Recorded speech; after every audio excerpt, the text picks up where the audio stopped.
The power of silence इन हिंदी। मौन रहने के 6 फायदे। रहने ताकत जान लो। महान आचार्य चाणक्य ने कहा था कि जिस व्यक्ति ने ये समझ लिया कि क्या, कब, कहाँ और कितना बोलना है, तो उस व्यक्ति को सफल होने से कोई नहीं रोक सकता। ऐसे व्यक्ति की सफलता सुनिश्चित है। जिस तरह कमान से निकला हुआ तीर लौटकर कभी वापस नहीं आता, ठीक उसी तरह से मुंह से निकले शब्द कभी वापस नहीं आते।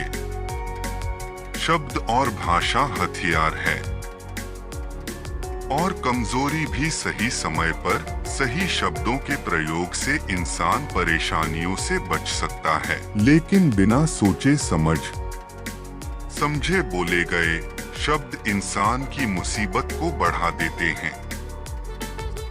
द्रौपदी का ये बोलना कि अंधे का पुत्र अंधा ही होता है, महाभारत के युद्ध का मुख्य कारण बना था। आज भी लोग अपनी जबान का इस्तेमाल दूसरों को नीचा दिखाने और खुद को बड़ा बताने के लिए करते हैं, लेकिन जो समझदार और सफल इंसान होते हैं, वो ये अच्छी तरह से जानते हैं कि उन्हें किस वक्त कितना और क्या बोलना है। साइलेंस रहने का मतलब ये नहीं है कि आपको पूरे दिन एक भी शब्द नहीं बोलना है या चुपचाप रहना है। मौन का मतलब है कि बेवजह शब्दों का प्रयोग नहीं करना है। जहाँ जरूरत है वहीं पर ही बोलना है। अपनी लक्ष्य पर ध्यान केंद्रित करना है। आज मैं आपको चुप रहने के साथ ऐसे फायदे बताऊंगा जिन्हें जानने के बाद आप आज से ही नहीं बल्कि अभी से उतना ही बोलोगे जितनी आपको जरूरत होगी। 1. मौन लोगों का ध्यान खींचती है। महान आचार्य चाणक्य अपनी चाणक्य नीति में बताते हैं कि उन्होंने अपने हजारों शत्रुओं को अपनी खामोशी से ही परास्त किया था। वो खामोश रहकर अपने शत्रुओं को विचारों में उलझाए रखते थे और सही समय आने पर वह अपने दुश्मनों को ईंट का जवाब पत्थर से देते थे। मामले में दखल नहीं देते हो, जरूरत हो तभी बोलते हो तो लोगों का ध्यान आपके ऊपर जाता है, और अगर आप कम बोलते हो, जरूरत हो तभी बोलते हो, तो लोग आपकी बातों को ज्यादा महत्व देंगे। लोग आपकी बात को उन लोगों की तुलना में ज्यादा ध्यान देंगे, ज्यादा याद रखेंगे जो लोग बिना जरूरत के बकबक करते रहते हैं। मौन बातचीत में मदद करता है।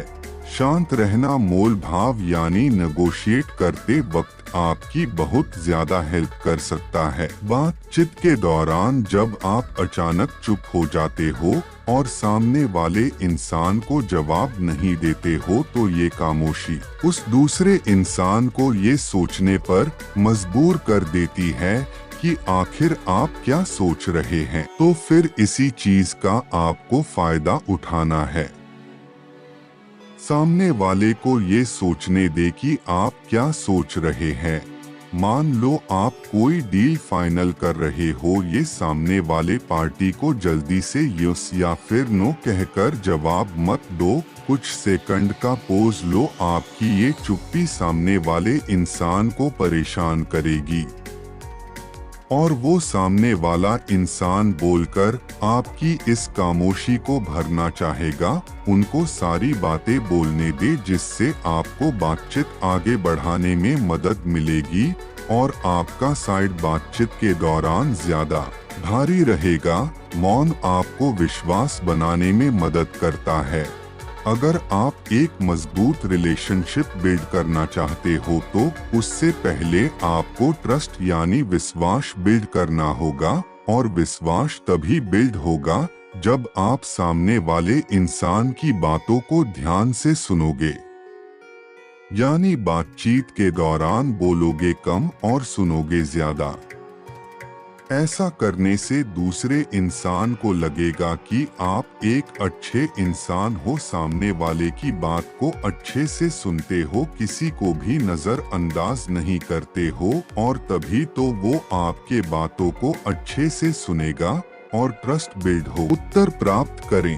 आपने ऐसे कई सारे लोगों को देखा होगा जो कोई प्रश्न पूछने के बाद रुकते ही नहीं हैं, अपनी बकबक चालू रखते हैं या फिर दूसरे को बोलने का मौका ही नहीं देते। अगर आप भी ऐसा करते तो आपको दूसरे इंसान के पर्सपेक्टिव को जानने का मौका ही नहीं मिलेगा, लोग आपके प्रश्नों का जवाब ही नहीं देंगे। इसीलिए कोई भी प्रश्न पूछने के बाद आप साइलेंस हो जाओ। आप अपना ओपिनियन मत दो, लोगों का क्या ओपिनियन है उस बात पर, उस प्रश्न पर आप जानने की कोशिश करो, शायद आपको कुछ नया सीखने को मिल जाए। कुल मिलाकर आप प्रश्न पूछने के बाद जितना जल्दी चुप हो जाओगे, आपको उतना जल्दी आंसर मिलेगा। स्वामी विवेकानंद जी, जो अपनी बुद्धिमता और विजडम के कारण पूरी दुनिया में जाने जाते हैं, में भी ये क्वालिटी देखने को मिलती है। वे भी अपने गुरु रामकृष्ण जी से जब भी कोई प्रश्न पूछते थे तो अपना ओपिनियन तो बाद में देते थे, लेकिन पहले प्रश्न पूछने के तुरंत बाद चुप हो जाते थे ताकि उनके गुरुदेव की क्या राय है उस प्रश्न को लेकर, उस बात को लेकर ये जान सके। नम्र शक्ति सिलेंस एक शॉर्ट पावर है, मतलब एक ऐसी पावर से जिसकी मदद से आप सामने वाले से बिना लड़े हरा सकते हैं। इसका सबसे बेहतरीन उदाहरण है महात्मा गांधी जी, जो कि सत्य और अहिंसा के मार्ग पर चले थे और बिना लड़े उन्होंने अंग्रेजों को धूल चटाई थी। महात्मा गांधी जी जानते थे कि अगर हमने अंग्रेजों से लड़ाई की तो हम उनसे कभी नहीं जीत पाएंगे। उन्होंने शॉर्ट पावर का इस्तेमाल किया और अंग्रेजों को हराया। कई बार लड़ने से और झड़ने से प्रॉब्लम सॉल्व नहीं होती, चुप रहने से और शांत हो जाने से प्रॉब्लम सॉल्व हो जाती है। विचारशील मौन, द क्वाइट बुक के ऑथर सूजन केन अपनी बुक में बताते हैं कि थॉटफुल साइलेंस कई सारी मुसीबतों से बचा सकती है। एक लड़का लैपटॉप खरीदने जा रहा था, तभी उसको रास्ते में वर्षों पुराना एक दोस्त मिलता है जो उसको बोलता है कि तुम जहां लैपटॉप खरीदने जा रहे हो उसी के पास में एक घर है, वहां ये सामान डिलीवर कर देना। वह अपने दोस्त को ना नहीं बोलता और उसका सामान ले लेता है, लेकिन जहां सामान डिलीवर करना था वो घर उस दुकान से काफी दूर था। उस आइटम को डिलीवर करने में उसका बहुत सारा समय बर्बाद हुआ। बाद में जब वह दुकान पर पहुंचा तो वह दुकान बंद हो चुकी थी। उसे अपने दोस्त के ऊपर बहुत ज्यादा गुस्सा होता है, जो क्रोध आने पर खुद को मौन रख सके। कम बोलिए और अपने कार्य पर ज्यादा ध्यान दीजिए। कुछ ही दिनों में आप मौन की शक्ति को पहचान लेंगे।